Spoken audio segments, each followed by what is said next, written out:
DIG Barishal range, commissioner Barishal metropolitan police, director Sher-e-Bangla medical college, commander ২৮ পদাতিক brigade, আমার প্রিয় সহকর্মীবৃন্দ,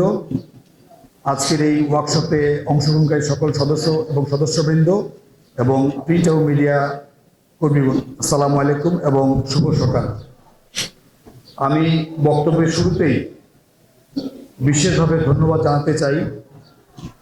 যারা অত্যন্ত আগ্রহের সাথে, স্বতঃস্ফূর্ততার সাথে আমাদের এই আয়োজনে সামিল হয়েছে। শুরুতে আমার ধারণা ছিল যে আমরা স্বল্প পরিসরে সবাইকে ভূমিকম্প পূর্ববর্তী এবং পরবর্তী সময়ে বিভিন্ন সংস্থার যেই সমন্বিত কার্যক্রম সে সম্পর্কে একটা ওয়ার্কশপ এবং মহড়ার মাধ্যমে সবাইকে একটা জ্ঞান দিব, কিন্তু প্রিপারেশনের শুরু থেকে আজকে পর্যন্ত আমি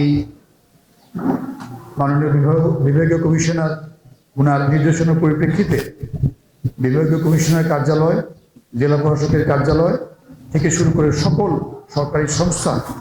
এবং বিভিন্ন সামাজিক সংস্থা এবং স্থানীয় জনসাধারণ ইনক্লুডিং আমাদের